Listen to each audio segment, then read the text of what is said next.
Naam, habari za wakati huu, karibu tena. Tuendelee na taarifa zinazojiri sasa hivi humu nchini.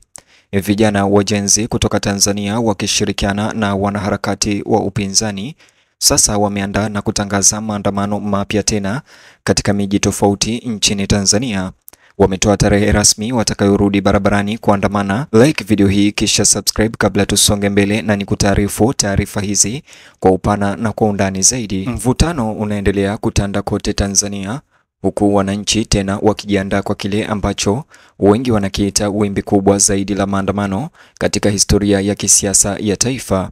Maandamano yajayo yaliyopangwa na Gen Z na wanaharakati wa upinzani kufanyika Disemba mnamo tarehe 9, siku ya uhuru wa Tanzania, yamebadilika haraka na kuwa wakati maalum wa kidemokrasia katika mitandao ya kijamii. Kile kilichokuwa siku ya kusherehekea uhuru tarehe 9 Disemba sasa kimegeuzwa kuwa ishara ya ukaidi, huku maelfu ya vijana mtandaoni wakiapa kuandamana katika miji ya nchi nzima kumtaka Rais Samia Suluhu Hassan ajiuzulu baada ya matokeo ya maandamano yaliyotokea baada ya uchaguzi hivi majuzi. Waandalizi wanasema maandamano haya hayahusu tena ushindani wa kisiasa, bali ni ya kurejesha utu na haki wanayoamini kuwa imeibiwa kutoka kwa wananchi. Katika miji mikuu kama Dar es Salaam, Arusha, Dodoma na Mwanza, matarajio ya maandamano yanazidi kuongezeka, huku mitandao ya kijamii sasa hivi ikijaa mabango ambayo yameandikwa tarehe ya maandamano hayo yajayo.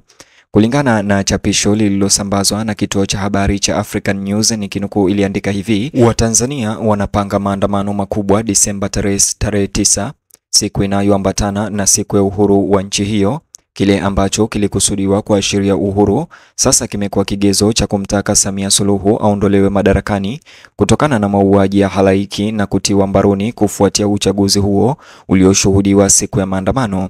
Shinikizo linaongezeka kwa watu mashuhuri kusimama na watu na kuchukua mstari wa mbele. Chanzo hicho kilinukuu kama unavyotazama kwa lugha ya Kiingereza: vikundi vya vijana, wanaharakati na hata sehemu za makasisi wanakusanyika katika kile wanachoeleza kuwa msimamo wa amani dhidi ya ukandamizaji na ukosefu wa haki. Bado waandaaji katika mitandao ya kijamii wanaendelea kukaidi, wakisisitiza maandamano yataendelea bila kujali vitisho. Wanaharakati wa upinzani na vijana wa Gen Z wanaopinga serikali ya CCM iliyoingia madarakani hivi majuzi wanachangia pakubwa kusambaza mabango hayo katika mtandao wa kijamii wa X almaarufu Twitter, bango ambalo kama mfano unalotazama kwenye screen yako lililoandikwa tarehe 9 Disemba, maandamano makubwa.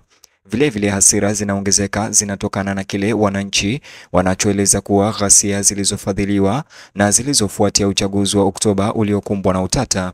Kulingana na waangalizi wa haki za binadamu, makumi ya watu waliuawa na mamia kuzuiliwa wakati wa maandamano ya baada ya uchaguzi. Hali hii imechochea kasi ya maandamano yanayokuja kuweza kuenea katika mitandao ya kijamii ambayo wengi wanaona kama njia pekee iliyosalia ya kulazimisha uwajibikaji. Watanzania wanatumia mitandao ya kijamii kueneza hashtagi na simu za mikutano ambazo tayari zimewafikia mamilioni ya watu, hasa wanaotumia mitandao hiyo ya kijamii. Katika siku chache kabla ya Disemba tarehe 9, maandamano hayo pia yamezua mijadala miongoni mwa wasomi na watu wa kuangalia masuala ya kisiasa mitandaoni.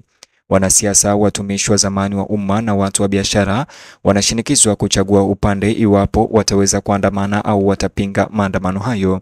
Wachambuzi wengi wanahoji kwamba ukimya wao mbele ya kuongezeka kwa ubabe unatia moyo serikali. Baadhi ya watu mashuhuri ambao hapo awali waliepuka mijadala ya kisiasa sasa wameweza kulazimishwa na Gen Z waweze kuzungumza. Katika chapisho lingine la Maria Sarungi, ambaye huyu ni mwanaharakati wa nchi ya Tanzania, pia aliweza kuchapisha upigaji kura mdogo kupitia mtandao wake wa kijamii wa Twitter, na akaweza kuandika hivi: nimewasikia, nimepokea mapendekezo yenu, na weka poll kadhaa, yani uchaguzi kadhaa. Naanza na hii: kwa kuzingatia dhamira ya mafedhuli kutunyamazisha na kututia hofu, je, ni nini kifuate? Tufanye nini? Na akaweza kuwekea Watanzania wapige kura iwapo watachagua maandamano au maridhiano au kampeni ya kususa, na 80% ya Watanzania walichagua maandamano, na ndipo hapo ambapo ikawekwa tarehe 9 Disemba kuwa na maandamano mengine. Kwa upande mwingine, maafisa wa serikali wametoa onyo kali dhidi ya kushiriki maandamano yoyote yale. Wizara ya mambo ya ndani ilitangaza kwamba mkusanyiko wowote wa hadhara usioidhinishwa utachukuliwa kuwa tishio kwa usalama wa taifa. Hata hivyo, makundi ya upinzani yamepuuza onyo hilo katika mitandao ya kijamii na kusema ni kinyume cha katiba, yakitaja haki ya kukusanyika kwa amani chini ya sheria za Tanzania. Mawakili waliofungamana na mashirika ya kiraia na wanaharakati wameahidi kumtetea yoyote yule aliyekamatwa wakati wa maandamano hayo, wakiweka wakati huu kama mtihani wa dhamira ya kidemokrasia ya taifa hilo. Nyuma ya pazia, vyanzo vya kijasusi vinapendekeza kuwa serikali inafuatilia kwa karibu uandaaji wa maandamano hayo mapya.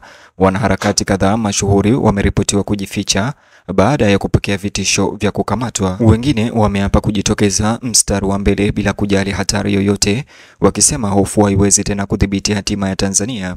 Watetezi wa haki za binadamu wanaitaka jumuiya ya kimataifa kuangalia hali hiyo kwa karibu, wakionya kwamba ukandamizaji mkali wakati wa maandamano unaweza kusababisha kulaaniwa kikanda. Hii si mara ya kwanza kwa Tanzania kushuhudia maandamano makubwa. Hivi majuzi tu, wakati wa uchaguzi Oktoba, maandamano madogo yalizuka kufuatia taarifa za udanganyifu katika uchaguzi na mauaji ya kiholela katika mikoa ya Tanganyika na Pwani, ambayo pia iliweza kuishia pabaya, ambapo maelfu ya watu waliweza kudaiwa kufariki na wengine kutoweka. Wakati huo huo, waandaaji wa maandamano haya wamewataka Watanzania siku hiyo kuweza kubeba bendera ya Tanzania kama ishara muhimu. Ishara hiyo pia imevuma sana, hasa miongoni mwa vijana wa Gen Z wanaohisi kusalitiwa na viongozi waliowaamini. Wanasisitiza kuwa maandamano yatakuwa ya amani lakini madhubuti, wakitangaza kwamba hakuna nguvu ya serikali inayoweza kukandamiza dhamira ya pamoja ya watu waliodhamiria kutetea haki. Wakati huo huo, viongozi wa kidini wameanza kutilia mkazo maandamano yanayokuja, wakiweza kutangaza amani ama kuhutubu amani. Baadhi ya viongozi wa makanisa wametaka kuwepo kwa utulivu na mazungumzo, huku wengine wakizungumza kwa ujasiri zaidi kuhusu wajibu wa kimaadili na kupinga ukosefu wa haki. Wanaikumbusha serikali kuwa siku ya uhuru haipaswi kuadhimishwa kwa umwagaji damu au kukandamiza.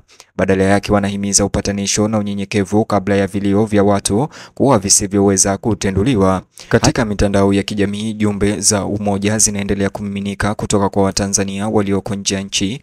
Jamii za wahamiaji kutoka Uingereza, Kanada na Marekani zimetangaza mipango ya kufanya maandamano ya mshikamano siku moja na maandamano ya kurudi nyumbani. Wengi wanasema wanahisi jukumu kubwa la kukuza sauti za wale wanaohatarisha usalama wao nchini Tanzania. Wakati tarehe hiyo 9 Disemba iliyotangazwa na Gen Z na wanaharakati kupitia mtandao wa kijamii wa Twitter inakaribia, matarajio yanayozunguka maandamano yamechukua sauti karibu ya mapinduzi. Kila mazungumzo, kila chapisho na kila mkusanyiko unaonekana kuzunguka swali moja: nini kitatokea siku ya Uhuru Day?